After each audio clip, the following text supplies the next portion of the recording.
One, today we are going to solve our workbook page number 13, and here is our new concept, that is adjective.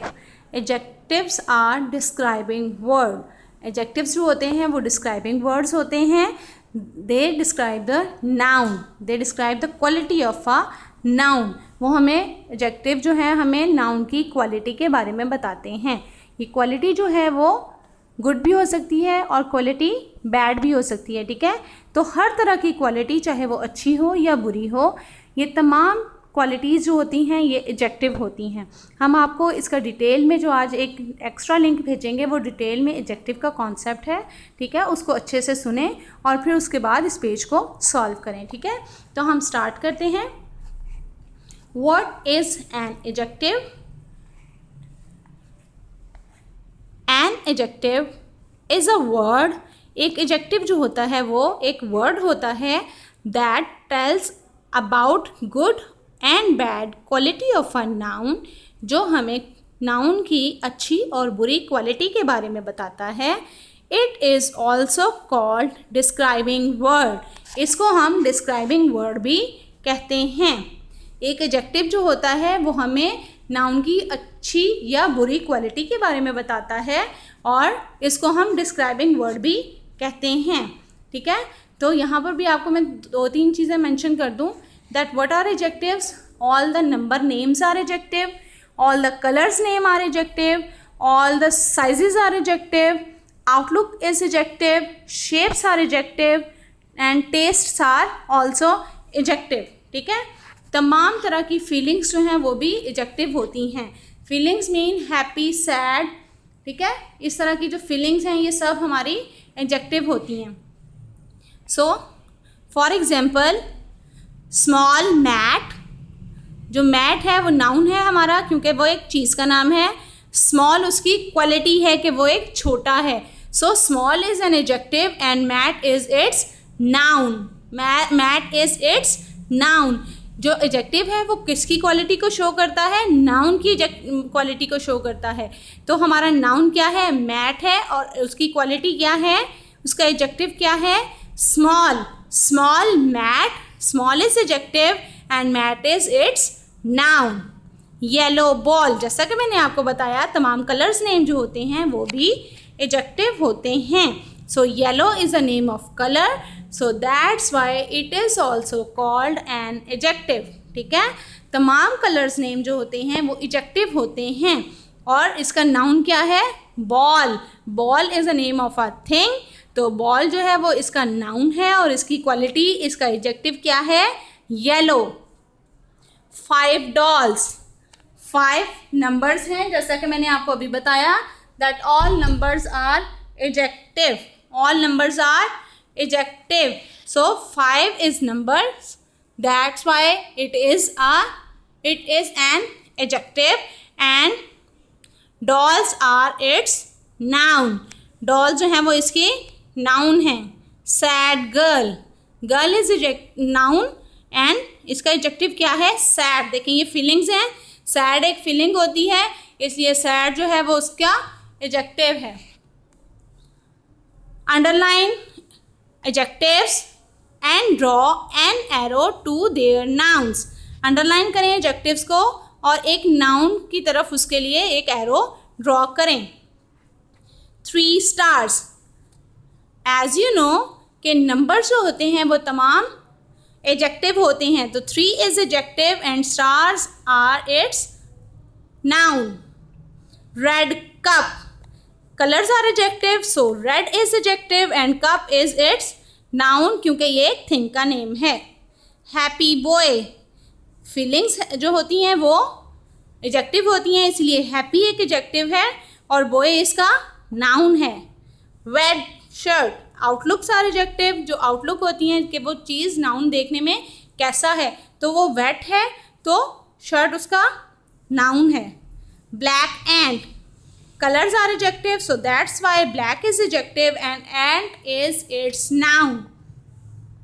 Tall tree. जैसा कि हमने देखा कि sizes जो होते हैं वो तमाम साइजेस एडजेक्टिव होते हैं. तो tall जो है वो एडजेक्टिव है और ट्री उसका नाउन है. तो आपने एडजेक्टिव के कॉन्सेप्ट को अच्छे से सुनना है और उसकी प्रैक्टिस करनी है। उसके बाद 4 से 5 नाउन अपने घर में ढूंढें और फिर उसके लिए उसकी क्वालिटीज़ देखें कि वो क्या हैं, मतलब उससे सूटेबल जो उसका एडजेक्टिव होगा वो सर्च करें। ठीक है, ये आज आपकी असाइनमेंट है ताकि आपको अच्छे से समझ आ सके। जैसे आपके घर में कोई चेयर है तो what is the colour of the chair, red chair, blue chair, green chair, yellow chair, तो येलो आपके पास उसका एडजेक्टिव आ जाएगा। ठीक है, टेबल है, टेबल साफ़ है तो क्लीन उसका एडजेक्टिव होगा। अगर टेबल आपके घर में जो है वो गंदी हुई हुई है या डस्टी हुई हुई है तो डर्टी उसका एडजेक्टिव होगा। सो इस तरह से आपने डिफरेंट नाउन्स देखने हैं और उनकी जो है वो आपने एडजेक्टिव्स देखने हैं कि उनके एडजेक्टिव्स क्या हैं। ठीक है, खुद से बनाने की कोशिश किया करें ताकि आपको पता चल सके। Okay, now move to the next page, that is maths page, page number 33। So आज हमने करने हैं नंबर स्पेलिंग्स 0 to 100। ये हम पहले भी बहुत दफ़ा कर चुके हैं।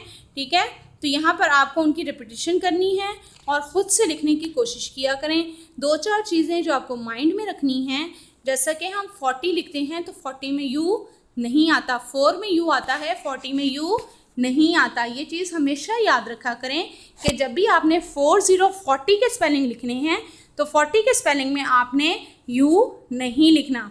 ठीक है, उसके बाद 90 में आप NINE पूरा लिखेंगे, उसके बाद TY ऐड करेंगे तो वो 90 बन जाएगा। 90 में ई स्किप नहीं करना। उसके बाद है 50। आप 50 में देखें 5 के स्पेलिंग होते हैं FIVE, तो जो साउंड आ रही है वो भी 5 की आ रही है, लेकिन जब हम 50 लिखते हैं तो साउंड डिफरेंट हो जाती है।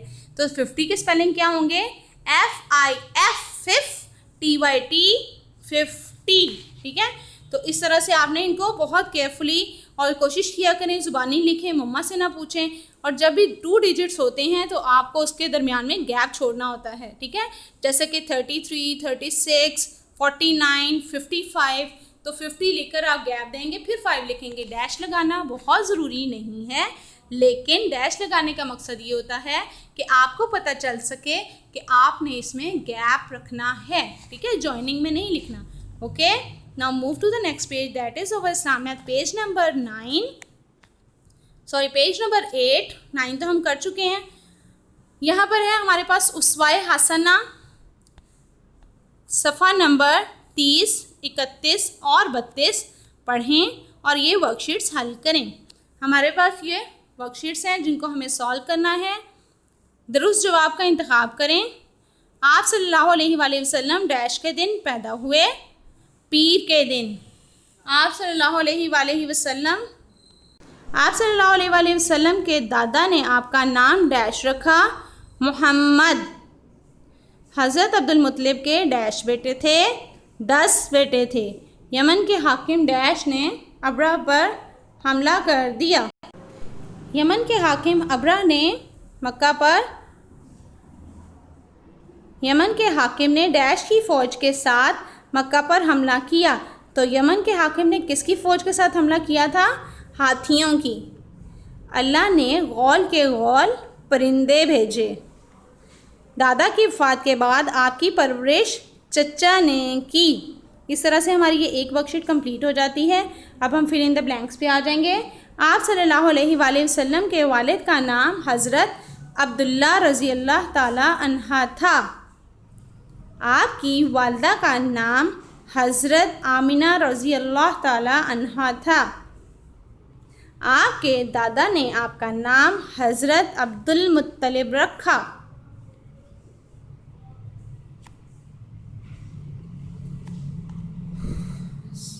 सॉरी, यहाँ पे ये रॉन्ग लिखा गया है। आपके दादा ने आपका नाम मोहम्मद रखा, ये रॉन्ग है। यहाँ पे अब्दुल मुत्तलिब नहीं लिखना आपने, यहाँ पे हम क्या लिखेंगे, मोहम्मद। क्या लिखेंगे, मोहम्मद। अहमद का मतलब है अल्लाह की बहुत ज़्यादा तारीफ़ करने वाला। हजूर की पैदाइश के साल आमुल फ़ील के नाम से मशहूर था। यमन के हाकिम अबरह ने मक्का पर हमला कर दिया। यमन के हाकिम अबरह ने मक्का पर हमला कर दिया। आगे है कॉलम मिलाएं। आपकी दाया हज़रत हलीमा सादिया, हज़रत अबू तालिब आप सल्लल्लाहु अलैहि वसल्लम के चचा, हजूर की पैदाइश का साल आमुल फील। अहमद का मतलब अल्लाह की बहुत ज़्यादा तारीफ़ करने वाला। आप सल्लल्लाहु अलैहि वसल्लम के दादा हज़रत अब्दुल मुत्तलिब। अब ये ज़ुबानी सवालात हैं, ये सिर्फ आपने ज़ुबानी याद करने हैं। इसके लिए आप पेज नंबर 31, 32 और 33 जैसा कि हमने आपको पहले भी बताया उनसे कंसल्ट कर सकते हैं, ठीक है। वहाँ पर अपने निशान मार्क कर लें। मैं आपको एक दफ़ा औरली बता देती हूँ, आपने इनको औरल ही याद करना है, लिखना नहीं है। ये ज़ुबानी सवालात होते हैं सिर्फ याद करने के लिए, ठीक है। हमारे प्यारे नबी सल्लल्लाहु अलैहि वसल्लम कब पैदा हुए? हमारे प्यारे नबी सल्लल्लाहु अलैहि वसल्लम 12 रबीउल अव्वल पीर के दिन पैदा हुए। हमारे नबी सल्लल्लाहु अलैहि वसल्लम 12 रबीउल अव्वल पीर के दिन पैदा हुए। आप सल्लल्लाहु अलैहि वसल्लम कहाँ पैदा हुए? आप सल्लल्लाहु अलैहि वसल्लम मक्का में पैदा हुए। आप सल्लल्लाहु अलैहि वसल्लम मक्का में पैदा हुए। मोहम्मद का क्या मतलब है? मोहम्मद का मतलब है जिसकी बहुत ज़्यादा तारीफ़ की जाए। मोहम्मद का मतलब है जिसकी बहुत ज़्यादा तारीफ़ की जाए। आप सल्लल्लाहु अलैहि वसल्लम की वालदा ने आपका नाम क्या रखा? आप सल्लल्लाहु अलैहि वसल्लम की वालदा ने आपका नाम अहमद रखा। आप सल्लल्लाहु अलैहि वसल्लम की वालदा ने आपका नाम अहमद रखा। आपके जो दादा थे हज़रत अब्दुल मुत्तलिब थे और हज़रत अब्दुल मुत्तलिब ने आपका नाम मोहम्मद रखा था जब वो खाना काबा का तवाफ़ कर रहे थे, ठीक है। और आप सल्लल्लाहु अलैहि वसल्लम की वालदा जो कि हज़रत बीबी आमना थी, उन्होंने आपका नाम अहमद रखा था। अहमद का मतलब है अल्लाह की बहुत ज़्यादा तारीफ़ करने वाला और मोहम्मद का मतलब है जिसकी बहुत ज़्यादा तारीफ़ की जाए। क्वेश्चन नंबर 5 है, हज़रत अब्दुल मुत्तलिब के कितने बेटे थे? हज़रत अब्दुल मुत्तलिब के 10 बेटे थे। हज़रत अब्दुल मुत्तलिब के कितने बेटे थे? हज़रत अब्दुल मुत्तलिब के 10 बेटे थे। तो आपने इनको अच्छे से याद करना है और याद करके प्रैक्टिस करनी है, मम्मा को सुनाना है। Okay, take care.